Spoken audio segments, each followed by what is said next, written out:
Bienvenue ensemble vers sa vraie nature. Goulven, bonjour. Salut à toi, comment vas-tu? Bah écoute, ça va bien, je te remercie. Et toi? Très bien. Donc toi, tu es en Je pleine suis... nature. Ouais, je me suis mis en pleine nature pour démarrer cette rencontre C'est trop et, bien. euh, et partir à l'aventure de l'échange avec ce que tu vas m'amener comme question et Ah, comme exactement. Et moi, découverte. je te reçois de mon van. J'ai failli faire la même, mais j'avais pas le temps qui allait bien. Donc voilà, bienvenue aussi. Euh, on s'est rencontrés par les réseaux, par une amie. Aujourd'hui, je viens vers toi parce que tu as un parcours qui a l'air riche et j'ai envie d'en faire bénéficier les gens. Et avant de parler de ton parcours et de ce que tu fais dans le milieu de l'écohabitat, c'est ça, si je ne me trompe pas, C'est bien ça. on va partir. Avant d'aller sur ton parcours, je vais te poser deux, trois questions. La première, c'est pour toi, qu'est-ce que représente la vie et quel est son but? La vie, elle représente une aventure, une expérience. J'aime à croire que nous sommes une âme qui vient du centre de l'univers, qui vient vivre une expérience sur la planète Terre pour amener de la lumière dans les zones un peu plus éloignées de la source. Et la planète Terre est une planète école extraordinaire. Et je trouve que le vivant, la dynamique du up and down est la norme. Et même si on cherche tout le temps la stabilité, l'équilibre, eh bien, j'essaye tout le temps de me persuader que c'est normal, qu'il y ait des hauts et qu'il y ait des bas. Parce que quand il y a des hauts, on veut que ça soit toujours comme ça, et quand il y a des bas, on veut que ça s'arrête le plus court possible, mais ça fait partie de la vie. Et j'ai créé une entreprise qui fait des formations, mais le nom de l'entreprise, c'est Eau Vivant, avec un O, avec un accent circonflexe, en hommage à la vie. Donc, c'est vraiment quelque chose voilà, que je porte en moi depuis un moment. Ok. Et donc, pour toi, il y a un but de cette vie, c'est un apprentissage, c'est ça, pour toi? Ouais, l'apprentissage, il est lié à acquérir de l'expérience et vivre, mais juste de l'expérience. Il y a pas vraiment de bien ou de mal, il y a juste de l'expérience à Ouais. acquérir et que ça soit un jeu qu'on en fasse qu'on estime être le plus, j'ai envie de dire lumineux, parce que c'est ça qui, moi, m'anime, mais il y a d'autres personnes qui sont animées par d'autres choses. Et en fait, même si ça me dérange, ce que peuvent faire les gens qui sont plus obscurs, on va dire, pour faire simple, ça fait très Star Wars, là, la force obscure et tout ça, mais, mais ouais, ça me semble être tout simplement ça, en fait. Vivre une expérience. Ok. Et quand je te dis vers sa vraie nature, du coup, ça t'évoque quoi? Ben, chacun appelle son Dieu comme il le veut. Moi, j'aime beaucoup reprendre la phrase de Frank Lloyd Wright qui disait: vous pouvez nommer votre Dieu comme vous voulez. Moi, ça s'appelle Nature. Mon Dieu s'appelle nature. Ok. Et voilà, je travaille dans l'architecture, dans l'habitat, et donc du coup, je m'inspire d'un grand architecte qui me plaît beaucoup. Et quand j'ai lu cette phrase de lui, j'ai fait, bah, en fait, ça m'a toujours plu. Et en ce moment, je suis en train de lire une histoire un peu comme si je lisais l'histoire de Indiana Jones. Et c'est pas. Ah, c'est un moustique qui est en train de bien tout touiller. C'est pas Indiana Jones, c'est mieux que ça. C'est Alexander Van Humboldt qui a, qui a pris la. Pardon, c'est encore le moustique qui prend beaucoup d'amour pour moi. Alexander Von Humboldt, c'est lui qui a créé le mot nature. Ok. Et, et son aventure de vie, c'est lui qui a inspiré Darwin à se lancer dans l'aventure. Mhm. Et toute son histoire, c'est cette première personne-là qui a découvert que, quel que soit où on se trouve sur la planète, suivant l'altitude à laquelle on est, on va pouvoir retrouver des similitudes de type de végétation, voire même parfois de types d'animaux. Ok. Et reprenant ce principe-là et à chercher un peu les points communs qui font que du coup, nous sommes une terre, un peuple, et, qui vivons sur plusieurs expériences en fonction des différents climats, des différentes cultures. Euh, c'est ça la nature. C'est la nature humaine, c'est la nature de la vie, des plantes, des animaux, des insectes, du lichen, des bactéries. C'est passionnant tout ça. Ça fait plus de 20 ans que je lis plein de choses en lien avec la nature et Ok, je ne m'en lasse jamais. c'est top.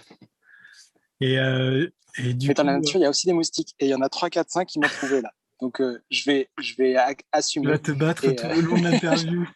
c'est ça. Je vais pas me battre, non. Au contraire, je vais leur offrir mon sang. Et puis voilà. C'est sympa à toi. Excellent. Euh, du coup, pour maintenant arriver à ton parcours, pour savoir un peu comment tu en es arrivé à l'écohabitat, t'as dû vivre certains changements dans ta vie qui ont fait que tu as pris certaines directions avec certaines prises de conscience peut-être. Qu'est-ce qui t'ont marqué quels sont les passages de ta vie qui t'ont plus marqué et que tu as envie de nous partager, qui ont fait que tu es allé vers l'écohabitat aujourd'hui notamment? Euh, L'éco-habitat n'était pas mon premier choix quand j'étais plus jeune. Mais par contre, ça a toujours été la nature, l'environnement Mhm. et le fait que ça soit le plus proche en tout cas de ce qui semble être, voilà, de ce qui va être écologique, ce qui va être proche des animaux. J'ai eu une enfance qui était quand même très heureuse et même s'il y a eu des hauts et des bas comme d'habitude, mais je considère qu'elle était vraiment très heureuse. Mes parents ont toujours répété qu'ils n'avaient pas d'argent, qu'on ne pouvait pas faire grand-chose, mais maintenant que j'ai grandi, que j'ai lu beaucoup d'histoires de plusieurs personnes, je me rends compte que j'ai vécu une très belle histoire de jeunesse.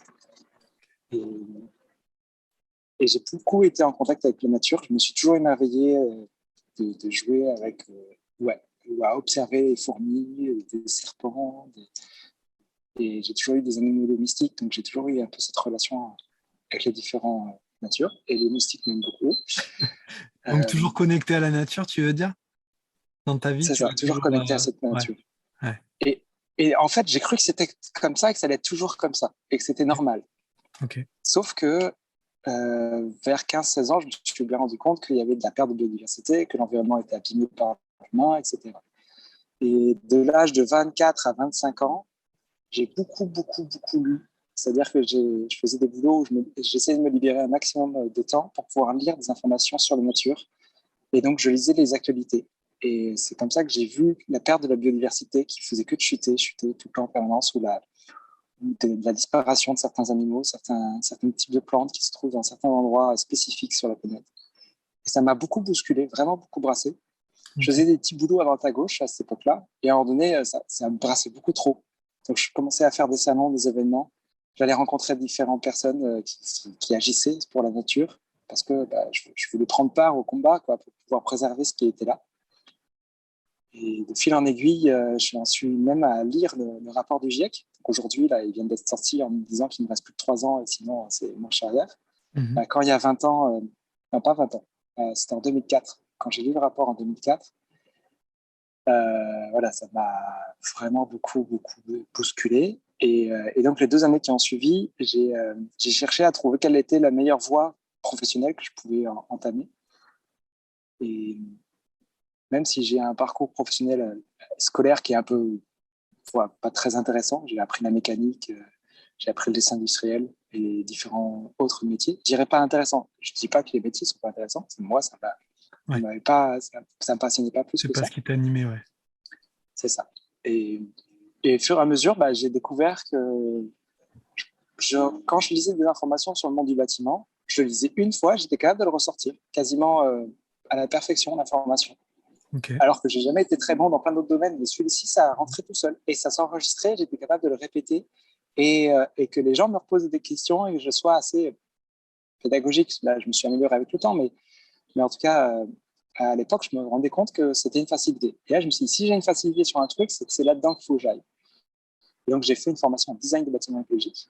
Non, ça, c'est ce que je fais comme une formation. J'ai fait une formation en chargé de projet en bâtiment durable, Mhm. énergie renouvelable et revalorisation des déchets. J'ai fait ça à Chambéry, à l'SDF. C'est une association qui aujourd'hui a plus de 40 ans d'expérience. Donc voilà, ils sont assez précurseurs dans le domaine. Et c'est un diplôme, donc ça fait un niveau Bac plus 3, 4, un master en chargé de projet Ok. voilà, en bâtiment durable. Et à la sortie de ça, j'ai trouvé un boulot en tant que conseiller énergie. Puis plus tard, je fais un peu court, mais ça fait un teaser s'il y a besoin. Après, j'ai eu un bureau d'études en thermique du bâtiment. où je faisais les bâtiments BBC RT 2012. Puis j'ai pris l'année sabbatique et dans cette année sabbatique, j'ai fait des forums ouverts pour pouvoir sensibiliser les gens sur la nature, sur la transition énergétique, sur la transition tout court en fait, transition entre le pétrole et autre chose. J'ai essayé de créer une monnaie locale. J'ai participé à des groupes pour habiter à plusieurs, d'habitat groupé. Et voilà, il y a plein de choses qu'on pourrait raconter, mais là, je vais essayer d'être synthétique là-dessus. Ensuite, je suis parti au Québec et j'ai rencontré des partenaires qui sont mes partenaires aujourd'hui, qui est Solution Noire. Et donc, du coup, aujourd'hui, ça m'a plu ce que j'ai découvert là-bas, donc j'ai ramené le concept en France et je l'ai développé. D'accord. Et donc aujourd'hui, tu proposes de la formation autour de l'écohabitat, c'est ça? Je propose un suivi et un accompagnement pour aider les gens qui ont un rêve et qui ont du mal à passer au plan et à l'action. D'accord. Ou ceux qui sont déjà dans l'action et qui ont besoin de remettre les choses un peu à l'endroit. Et pour ça, je suis allé chercher plusieurs experts, une trentaine d'experts, qui sont tous des passionnés, des personnes engagées dans leur métier, pour m'assurer que chacune des personnes, quand elles s'expriment, même si le sujet, toi, il t'intéresse peut-être pas tout de suite, tu les écoutes, il est tellement passionnant que tu te rends pas compte que tu as fini le cours. Okay. Et ça, je l'ai fait donc, avec ces 30 experts pour pouvoir amener les gens à se poser les bonnes questions sur le design bioclimatique, sur les différents matériaux qui existent, la réglementation, les différents systèmes à choisir qui vont être plutôt sur la partie écologique. Puis après, comment atteindre l'autonomie en eau, en énergie, et tendre vers l'autonomie alimentaire. Ok. Donc, ça a toujours été plus ou moins tracé pour toi, j'ai l'impression. Je ne me suis pas arrêté, ouais. Ouais. Depuis le début, je me suis rendu compte que c'était le chemin qu'il fallait que je tienne avec le monde du bâtiment. C'était vraiment cet univers d'aider les gens à pouvoir habiter chez eux et qu'ils s'épanouissent dans leur lieu de vie. Parce que j'ai observé que quand les gens ils s'épanouissent dans leur lieu de vie, ils préservent plus facilement la nature. C'est sûr. Et ça, c'est mon point clé. C'est en permaculture, je me suis formé en permaculture et c'est ça qui m'a donné envie à me lancer en fait à faire de la formation. Parce que la formation que j'ai suivie en permaculture m'a tellement plu, mais c'était axé que sur les plantes. Et je me suis dit, mais j'ai compris les principes derrière, je pense que je vais être capable de les réappliquer pour faire une formation en permaculture sur l'habitat. Et voilà, c'est ce qu'il y a aujourd'hui. J'ai oublié de couper mon téléphone. Hop.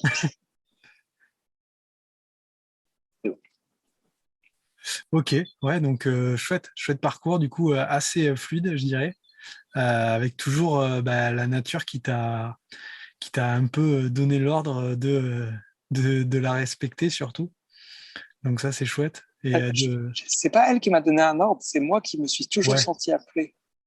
C'est-à-dire que donner un ordre, c'est comme si ça venait de l'extérieur, mais je pense que moi, de l'intérieur, j'ai toujours senti que c'était ça qui était normal de faire, en fait. C'est juste, c'est plutôt le fait que je vois autant d'humains qui détruisent, qui blessent la nature, qui polluent, ou qui sont simplement juste inconscients et qui ne cherchent pas l'information. Ça, j'aime pas les gens qui ne cherchent pas tant les informations pour pouvoir se dire mais peut-être qu'il y a un problème, comment je pourrais faire mieux?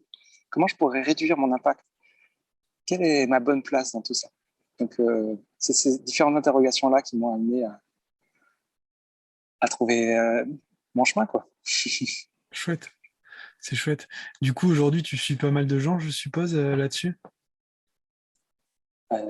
Qu'est-ce que tu entends? Je suis pas mal de gens. Tu les épaules dans leurs projets, donc tu disais. C'est plutôt des projets...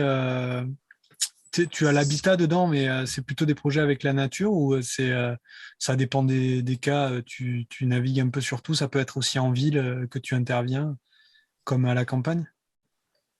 La formation, elle est assez généraliste et du coup, elle attire plusieurs types de publics. Et je ne suis pas là pour pouvoir vendre ma formation, là, mais il faut que je fasse attention parce que sinon, je pars en discours un peu à vouloir faire toujours la promotion de ce que je fais. Mais donc, voilà, tu peux me dire, attention, là, tu fais trop marquer. Ça marche. Mais la majorité des personnes qui suivent la formation et que je suis, ils viennent pour leur lieu de vie. Et souvent, c'est parce qu'ils sont en clash avec ce qui se passe autour d'eux. Et chacun est différent, chacun vit une réalité qui est différente. Et donc, je prends la réalité telle qu'elle se trouve pour la personne, là où elle en est, et je l'aide à passer à l'étape suivante. D'accord. Donc toi, c'est une aide à prendre conscience de ce qu'ils ont réellement besoin et avec leur environnement. C'est ça ton gros, ce qui te tient le plus à cœur, j'ai l'impression. C'est un peu ça. Oui. Ouais. Ce qui me tient vraiment à cœur, c'est que la personne elle trouve sa place et qu'elle puisse avancer.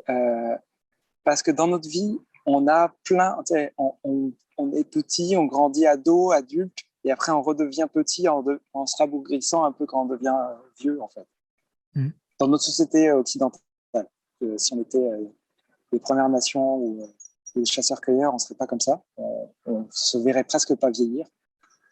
Et d'un seul coup, on vient vieux en une semaine, puis on meurt. Alors, sans savoir quel âge on a. Nous, on porte tellement d'importance sur notre âge qu'on essaye de savoir tous ces détails-là. Et donc, tous ces détails font qu'on a plein de cycles qui varient et on n'a pas les mêmes besoins quand on est enfant, quand on est adolescent, quand on est adulte, quand on n'a pas d'enfants adultes, quand on a des enfants, quand les enfants sont assez grands et sont partis. Ce qui fait que l'espace, les volumes dans lesquels on a besoin d'habiter varient et changent en fonction de chacun des cycles.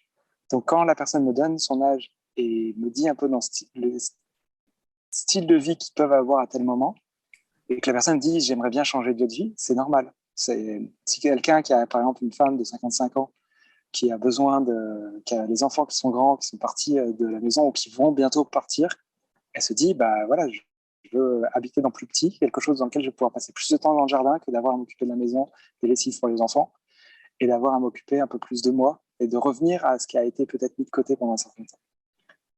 Si je me permets de donner ce profil-là, c'est quelque chose que je remarque assez souvent. Après, on a aussi des jeunes de 18 ans, ils sortent tout juste de l'école et qui viennent suivre la formation parce qu'ils veulent faire les bons choix pour le futur et que là, on a fait une synthèse rapide sans avoir à faire une année scolaire complète. Donc, ça peut être intéressant aussi pour pouvoir identifier un peu quel chemin on a envie de poursuivre par la suite.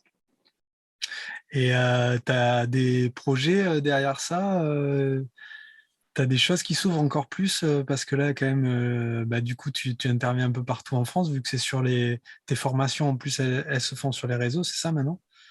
Elles sont essentiellement en ligne. Il y a eu quelques formations qui ont été proposées en présentiel sur Lyon ou à Valence. Et donc, c'est des grands publics qui venaient d'un peu partout sur le territoire de la France et même parfois limitrophes, Belgique, Suisse, Italie. Je ne sais pas s'il y a encore eu des Espagnols qui sont venus jusqu'en classe, mais voilà. Il y a un ménat devant moi. C'est pour ça que j'ai les yeux qui sortent devant sur la caméra, mais quand je vois un oiseau, c'est toujours attirant. Et donc, les personnes que je suis, c'est pas moi qui vais souvent sur place. La majorité du temps, je fais comme là avec toi en vidéo. Je fais beaucoup de télétravail, de téléconsultation, on va dire, et ce que j'appelle les coachings. Et c'est hyper intéressant parce qu'avec, tu vois, je peux déplacer ma caméra. Je peux vous montrer d'ailleurs qu'à côté de moi, il y a un étang. C'est d'ailleurs pour ça peut-être qu'il y a des avantages et des inconvénients. Et donc, quand on peut se déplacer, qu'on peut faire des consultations, des rendez-vous vidéo un peu là où on veut, eh bien, la personne qui a un enjeu sur sa maison à rénover, il me partage sa caméra et puis je vais pouvoir découvrir des choses que je n'aurais pas pu comprendre si la personne me l'expliquait ou si moi, je ne peux pas aller sur place. Je pense par exemple à acheter une vieille maison qui est en pente à 900 mètres d'altitude et le mur, la montagne rentre dans la maison et il y a une partie du mur qui d'une certaine façon, je ne sais pas comment ça s'est fait par au-dessus, mais il y a de l'humidité qui passait dans la montagne et qui ressort dans le mur, dans la maison. Et donc, elle me disait, il y a de l'humidité dans la maison et je sais qu'il y a de l'humidité, ça goutte de temps en temps. Je fais, ça goutte dans ma tête, j'imagine un peu certaines choses. Puis là, avec la vidéo, je vois la flaque, quoi. Et là, je fais, OK, en fait, la maison, c'est une très vieille maison qui a été construite par les anciens. Et à l'époque, ça devait être cultivé, donc la quantité d'eau devait être maîtrisée parce qu'il n'y avait peut-être pas des arbres qui faisaient des réservoirs d'eau sous leurs racines. Et donc là, c'est probable qu'il y ait des réservoirs d'eau qui se soient constitués avec le temps parce que les cultures ont dû être abandonnées. Et donc maintenant, la maison, elle commence à être humidifiée par des défauts d'étanchéité. Et ça, j'adore pouvoir faire ce type de suivi. D'autres exemples, par exemple, un jeune couple architecte en Corse construit aussi une maison un peu en altitude, puis avant de se lancer dans l'aventure d'avoir à valider le permis de construire. Ils ont fait un coaching avec moi, puis on a pu identifier les différents points de design bioclimatique et savoir si oui ou non ils allaient investir dans tel ou tel système de chauffage. Et, et donc, j'étais pas un bureau d'études à ce moment. Je suis plus bureau d'études pour faire le calcul thermique, pour évaluer vraiment les besoins thermiques.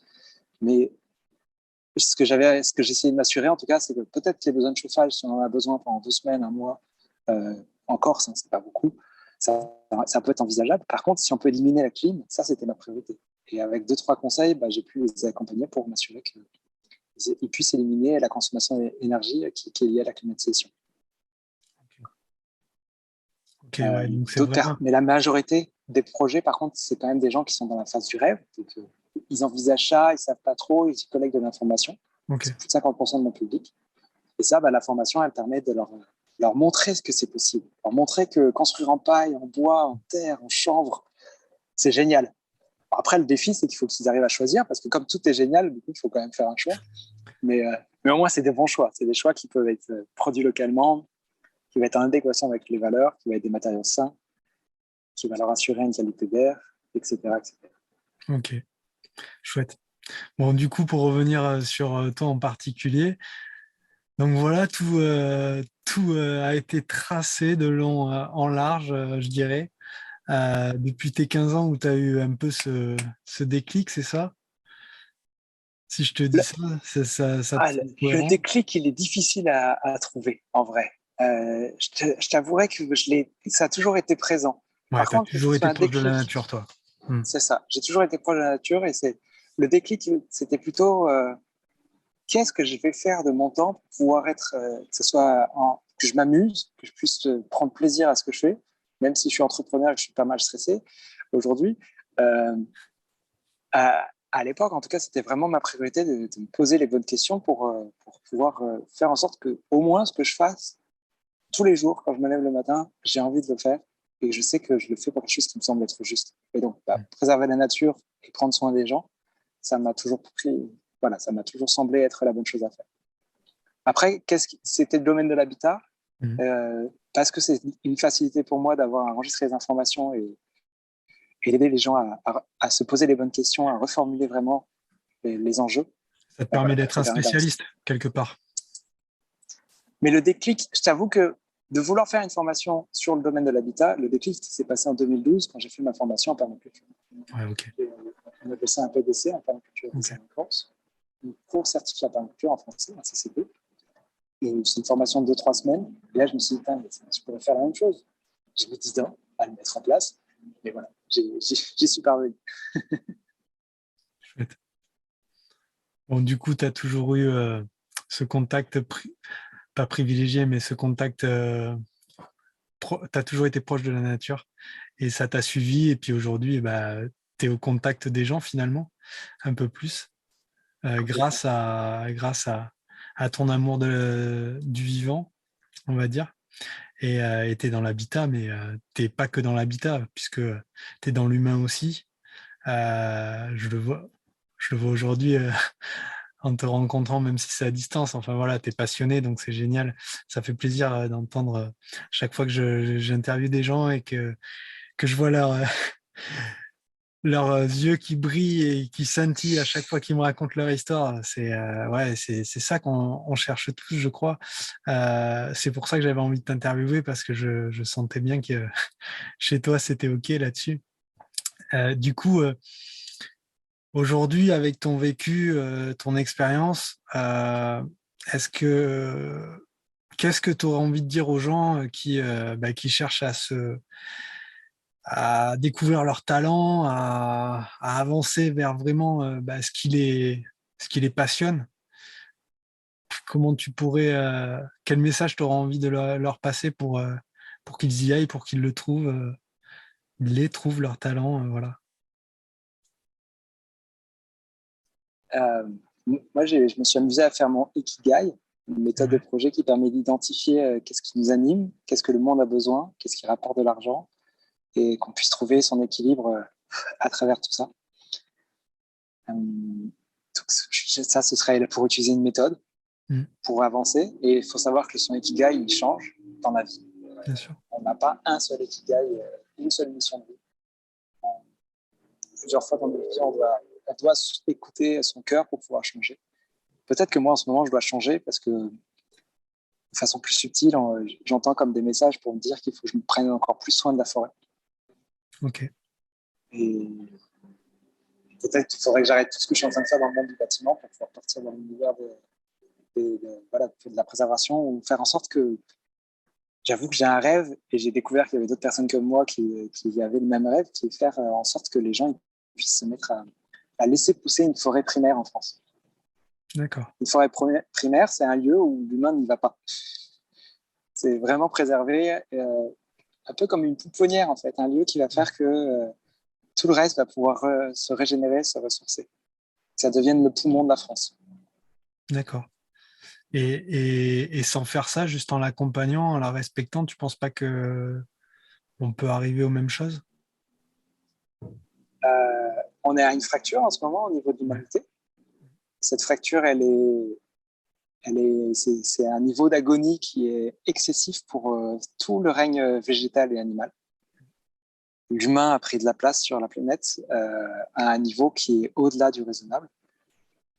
Je ne souhaite pas que les humains meurent. Je souhaite que les humains prennent conscience que leur place, ça prend de l'espace. Et ce n'est pas de l'espace en mètres carrés, c'est de l'espace sur l'emprise que l'on a plutôt sur les autres et la nature, etc. Et ça, c'est identifier quelle est sa part et quelle est sa responsabilité qui fasse qu'on puisse ralentir ce clash qui... Je sais pas, moi j'aime beaucoup croire en Gaïa.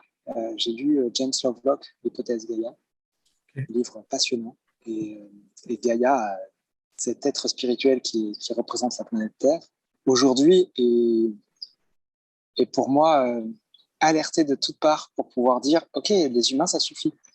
Il dit « Non, mais non, il faut quand même leur laisser de la place à ces humains, il faut qu'ils fassent leur expérience ». Oui, ok, mais là, peut-être qu'on arrive à la fin du scénario, on leur laisse de la place.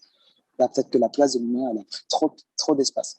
Et le plus grand espace que l'humain prend, c'est dans l'espace mental. Donc, le mental, il nous pousse à faire des choses qui sont hallucinantes, qui sont tellement éloignées du cœur que du coup, on ne se rend plus compte. Voire même, moi, mon propre mental me fait croire que je suis connecté à mon cœur, souvent. Ouais. Et alors que quand je suis connecté vraiment à mon cœur, il y a tout mon corps qui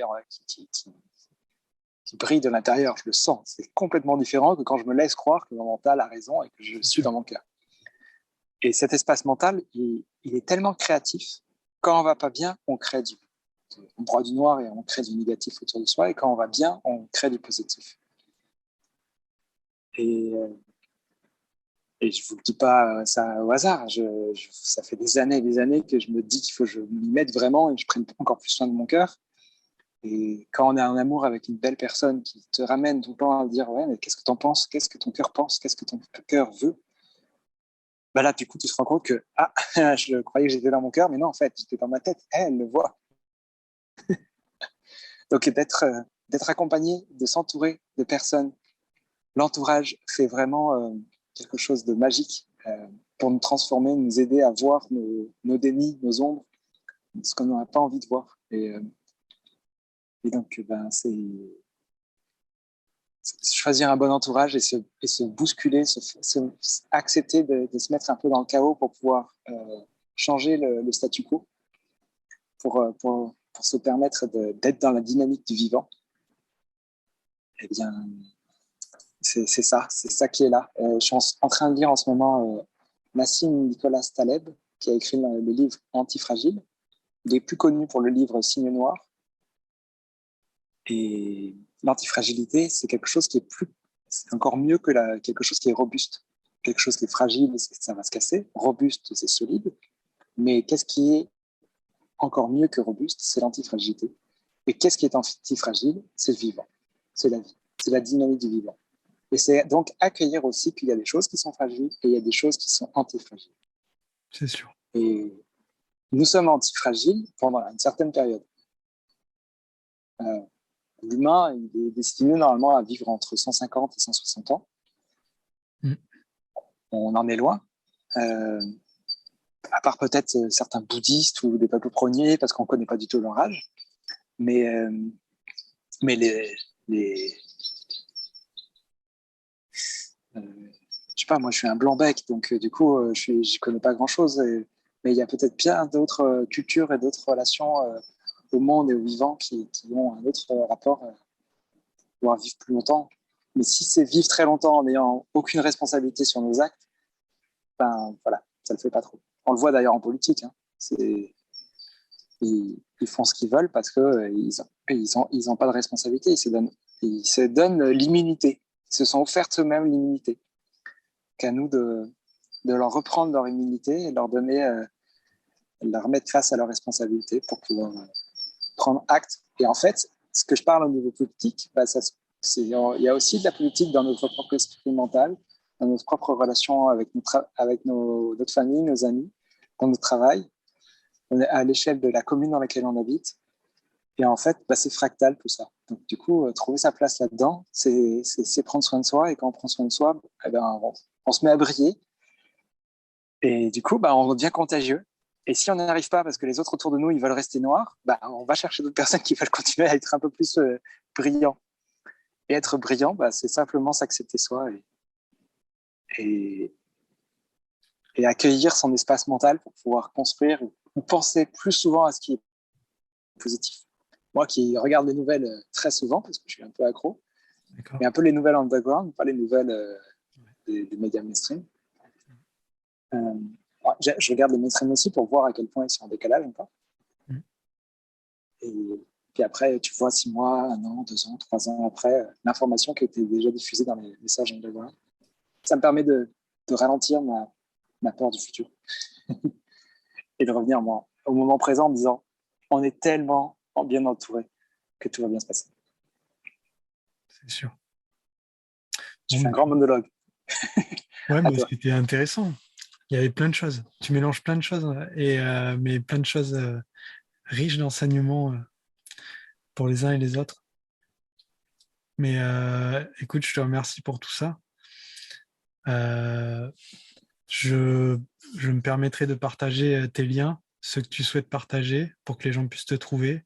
Tous ces gens qui se passionnent de l'écohabitat, en devenir aussi. Je leur conseille donc de venir te voir. Et puis, toi, tu auras peut-être des projets qui arriveront, hein.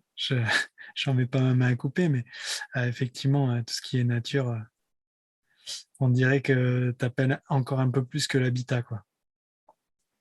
Si je peux me permettre. Bah, pour faire le lien entre, j'essaie quand même de toujours faire un peu le lien entre le monde de l'habitat et la nature. Et pour construire une maison, on dit que c'est plus écologique de construire une maison en bois. Et si moi j'ai envie qu'on ait des forêts, il ne faudrait peut-être pas couper les arbres. Pour pas couper les arbres, il faut pouvoir mettre de l'énergie sur une autre structure qui sera une bonne ressource. Et j'avoue que c'est très personnel, mais j'ai envie de mettre le pari que d'ici 10 ou 20 ans, on va se mettre à construire, pas avec du bois, mais avec du bambou, qui va pousser en France. Ouais. Et parce que le bambou a tellement de belles propriétés très intéressantes. Donc, avoir des structures de poutres, de planches, de panneaux, on va encore continuer à utiliser du bois, mais en tout cas de remplacer progressivement la grosse consommation de bois par du bambou, il y a vraiment de la matière parce que une fois que tu as planté 1 hectare, il se régénère tout le temps grâce au rhizome. Donc, ça donne beaucoup d'avenir à cette. Puis on fait plein de choses avec le bambou. Autant on le consomme, on fait des vêtements. Moi, j'ai des chaussettes qui sont en bambou, qui sont super confortables. Qu'est-ce qu'il y a d'autre encore? Je ne suis pas là pour faire l'apologie du bambou, mais disons que c'est. Il n'y a pas que le bambou. Moi, je pense au chanvre aussi. Ce qu'on en fait aujourd'hui. Il est déjà là, le chanvre. Il est déjà initié. Là, mais est-ce qu'on l'utilise Est-ce qu'on l'utilise autant qu'on pourrait, quoi? Quand tout le monde va se rendre compte de tous les mensonges qui ont été énumérés sur le chanvre, parce que avec le chanvre, on peut faire tellement de choses. On peut remplacer le chanvre. En fait, à l'origine du plastique, le plastique à l'origine a été conçu avec le chanvre. Les phytosanitaires s'en sont servis avec le chanvre. Et qu'est-ce qu'il y a d'autre encore? Il y a Ford. Il y a très longtemps, ils ont fabriqué des carrosseries de voitures avec du chanvre et c'était 10 fois plus résistant que l'acier. C'est énorme. Moi, j'ai etc., découvert etc. ça Et il n'y a quand on pas longtemps, continue, tu vois, c'est pour ça que je t'en parle. Ça, c'est ouais, assez hallucinant, quoi. À ce niveau-là, on passe à côté de tellement de choses, alors qu'on a tout à portée de main et beaucoup plus simple que ce que l'on est en train d'utiliser. Et qui fait qu'on pourrit tout, entre guillemets. Bon, c'est dommage. Mais bon, la conscience évolue, tu y travailles. Je crois que j'y travaille aussi. Voilà, à chacun un petit bout de prise de conscience chacun pour. fait sa part. Ouais, ben voilà, on essaye, effectivement. Mais bon, ouais, il y a beaucoup de choses à dire là-dessus. On va pas partir là-dessus parce que je pense qu'on va pas s'arrêter. On en parlera en off si tu veux. Donc, On ouais, non, ouvrira le dossier parce qu'il y aura peut-être d'autres personnes qui auront des questions. Et donc, en fonction des commentaires, ouais, aussi, peut-être qu'on ouais. se recontactera et on fera une vidéo sur un autre sujet. Si les gens le souhaitent, ouais, pourquoi pas, effectivement. Euh, ouais, moi, je voulais en finir avec simplement, bah, si tu as encore une chose que tu aimerais partager. Moi, de mon côté, j'ai eu, entre guillemets, ce que je voulais, notamment par rapport à ton histoire de vie, entre guillemets. Voilà, donc est-ce que toi, tu as quelque chose à rajouter aujourd'hui? Mais je sais que le public qui regarde ta chaîne sont plutôt des gens qui sont attirés par la spiritualité. Mhm. Et, et dans la spiritualité, il y a un courant qui est en lien avec le bâtiment et l'architecture, qui est la géobiologie. Évidemment. Et, et donc, moi, je ne suis pas pratiquant de la géobiologie. Mhm. Je me suis formé, j'adore ça, je trouve ça extraordinaire. Et ce que j'ai découvert à travers mes formations ou mes lectures, c'est que les bâtiments qui ont 1000 ans, 2000 ans et plus encore, s'ils sont encore présents aujourd'hui, c'est parce qu'il y a eu des personnes qui avaient cette sensibilité avec la nature et avec les forces telluriques, donc l'énergie qui vient de la Terre et cosmique, euh, qui ont su les canaliser pour pouvoir les concentrer dans les murs. Et c'est pour ça que du coup, on a des bâtiments romains, grecs et compagnie qui tiennent aussi longtemps. C'est parce qu'il y a une sorte de protection ou de canalisation d'énergie qui permet de bâtir et de faire en sorte que la structure tienne dans le temps. Tandis que le béton, aujourd'hui, on dit que c'est du solide, mais ça a une durée de vie qui varie entre 50 et 100 ans, si on les entretient. Et donc, on ne sait même pas une durée de vie de 400 ans. Et moi, je trouve ça ridicule quand on fait un bâtiment. Je trouve ça pertinent que si on se met à utiliser un espace pour y vivre, eh bien, c'est nécessaire faire en sorte de pas trop consommer de pas consommer cet espace pour rien. Soit on fait un espace qui va se composter sur place, soit on fait un bâtiment qui va être durable et vivable dans le temps pour plusieurs générations. Si on a cette vision sur du long terme, bah, ça devient super intéressant de se focaliser, à se dire, OK, bah, peut-être que je peux choisir des matériaux sains, mais je peux aussi m'intéresser à la force qui sont dans le monde d'à côté, dans la fréquence au-delà du visible, pour pouvoir connecter avec cette énergie qui peut être au service du vivant, au service de la vie et au service de cette troisième peau qu'est l'habitat. Notre première peau, c'est notre corps, les vêtements, la deuxième peau. Troisième peau, c'est la maison. Puis on pourrait pas vraiment s'arrêter là. L'atmosphère, ça pourrait être la quatrième, mais il y en a peut-être entre-temps. Donc, de ramener à soi que la maison, c'est comme une extension de soi-même. Et, et que si déjà nous, dans notre énergie, dans notre alignement, on est au clair avec ce qu'on veut, nos besoins, nos désirs, eh bien, ça va se manifester dans notre lieu de vie. Ça va se manifester dans notre structure de bâtiment. Donc, je trouve ça intéressant d'ouvrir cette porte sur la dimension de se dire un bâtiment, s'il veut être durable dans le temps, il faut que je fasse appel à un géologue qui va m'aider à faire en sorte que je puisse être soutenu par les élémentaux ou les autres forces d'énergie qui se trouvent dans le monde d'à côté. C'est sûr. Voilà. Et pour pouvoir me suivre, parfois on se mélange parce que j'ai deux noms. Il y a le nom de Au Vivant qui est le nom de l'entreprise et la formation de Solutionnera. Solutionnera appartient à Solutionnera au Québec. Et moi, j'ai un partenariat avec mon partenaire au Québec pour pouvoir développer la marque en France. Ok. Et donc, c'est un programme de formation qui appartient à l'entreprise Vivant. Ok. Donc, voilà. Bon. Pour conclure, et pourquoi je parle de l'eau vivant, c'est parce que peut-être à un moment donné, je vais parler un peu plus de jeux biologie quand je me sentirai mature à ce niveau. Ouais.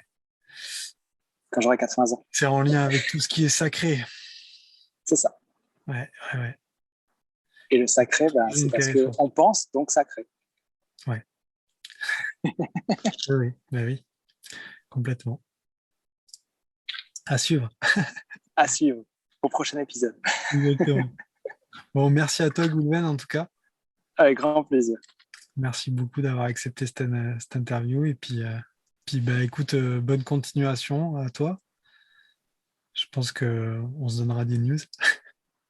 Oui, avec joie, regardez le lien. Et bonne suite à ceux et celles qui ont regardé cette vidéo. Merci de Ouais, votre temps. Si vous avez pris soin c'est d'écouter clair. jusqu'à maintenant, déjà, c'est Merci à tous. voilà, je vous en suis très reconnaissant. Évidemment. Et moi aussi, pour tous ceux qui me suivent. Merci à vous. À bientôt. À bientôt. Salut.